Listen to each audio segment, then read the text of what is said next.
30 నిమిషాలలో నొప్పి లేకుండా వేడికోస్ స్వయం చికిత్స. ఆవేశ హాస్పిటల్, హైదరాబాద్.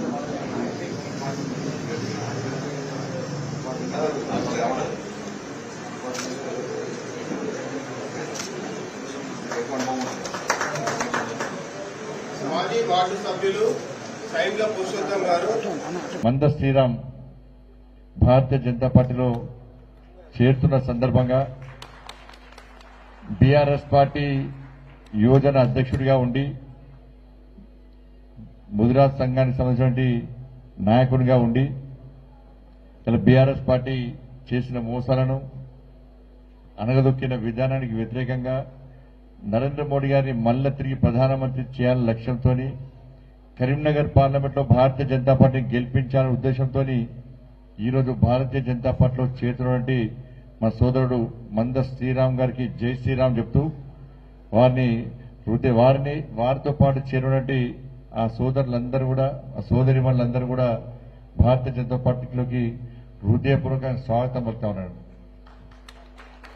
తప్పకుండా ఎన్నికల్లో కష్టపడి పనిచేయాలి, ఇష్టపడి పనిచేయాలి, ప్రజలను కలవడము, ఓటును రిక్వెస్ట్ చేయడము, నరేంద్ర మోడీ గారు చేసిన అభివృద్ధి, నేను చేసినటువంటి అభివృద్ధి అన్ని విషయాల్లో ప్రజలకు అవగాహన కల్పించే విధంగా బీఆర్ఎస్ పార్టీ, కాంగ్రెస్ పార్టీ చేస్తున్న తప్పుడు ప్రచారాలను తిప్పికొట్టే విధంగా ప్రజల్లో కూడా చైతన్యం కలిగించే విధంగా మీరు నీతో పాటు చేరినటువంటి ఆ తమ్ముళ్ళందరూ కూడా కష్టపడి పనిచేయాల్సిందిగా మీ అందరికీ విజ్ఞప్తి చేస్తూ, అందరం కష్టపడితేనే, అందరం ఓటేస్తేనే నరేంద్ర మోడీ గారు ప్రధానమంత్రి అవుతారు.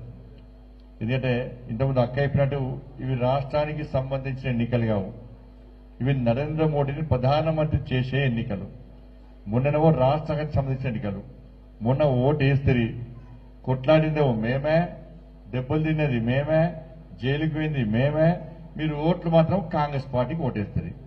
ఎందుకు వేసినట్టు చాలా సందర్భాలు అడిగినా, అంటే మాకు 6 గ్యారెంటీలు ఇస్తాన్నారు, అందుకే ఓటు వేసాం. ఎందుకంటే బీఆర్ఎస్ పార్టీ ఇస్తాన హామీలు ఇవ్వలేదు, నెరవేర్చలేదు, కాబట్టి కాంగ్రెస్ పార్టీ ఇస్తానది కాబట్టి మేము ఓటు వేస్తున్నాం అన్నారు. మోడీ గారు ఏం హామీ ఇవ్వకుండా అన్ని చేస్తున్నారు. బీఆర్ఎస్ పార్టీ హామీలు ఇచ్చి మోసం చేసింది, కాంగ్రెస్ పార్టీ హామీలు ఇచ్చి ఇప్పుడు మోసం చేస్తూనే ఉన్నది. కానీ మోడీ గారు హామీలు ఇవ్వకుండా కూడా అన్ని నెరవేరుస్తున్నారు. ఇలా బీఆర్ఎస్ పార్టీ మీకు ఓటేసారు.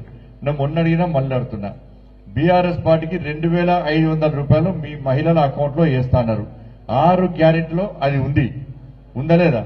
మరి మీకు ఎవరికైనా 2500 రూపాయలు మీ అకౌంట్లో పడ్డాయాక 4000 రూపాయలకి అమ్మ ఉంది. బీడీ కార్మికులు కానీ, పెన్షన్ కానీ, అన్ని రకాల ఆసరా పెన్షన్స్ అన్ని కలిపి 4000 రూపాయలు మీ అకౌంట్లో వేస్తున్నారు.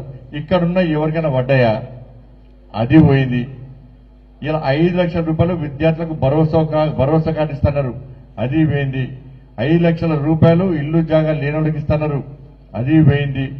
ఇవాళ రైతులకు సంబంధించి 2 లక్షల రుణమాఫీ చేస్తున్నారు, అది ఇవ్వలేదు. అది ఆగస్టు 15 చేస్తారట. మరి ఇదే ముహూర్తము పాపం రాష్ట్ర ముఖ్యమంత్రి గారు దేవుళ్ల మీద ఒట్టు పెడుతున్నారు. బండి సంజయ్ ఏమో దేవుళ్ల గురించి మాట్లాడితే ఇక్కడ కొంతమంది నోటి దురద ఉన్నటువంటి కొంతమంది కాంగ్రెస్ పార్టీ నాయకులు ఊకే బండి సంజయ్ దేవుడు అంటాడు, ధర్మం అంటారని చెప్పి నన్ను తిడతారు.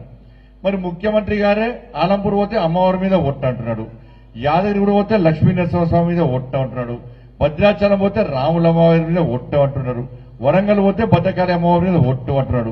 వాళ్ళు ఒట్టేస్తే వాళ్ళు దేవుని గురించి మాట్లాడితే తప్పు లేదట. బండి సంజయ్ అక్షింతల గురించి, రాముడి గురించి, అయోధ్య రామాలయం గురించి మాట్లాడితే మాత్రం ఇక్కడలకు భయపడుతున్నారు.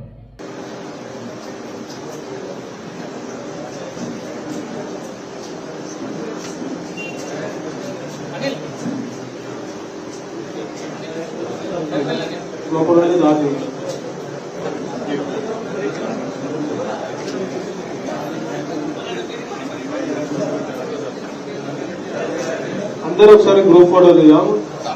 సుమన్ టీవీలో మీ పర్సనల్ అండ్ బిజినెస్ ప్రమోషన్స్ కోసం కింది నెంబర్కి కాంటాక్ట్ చేయండి.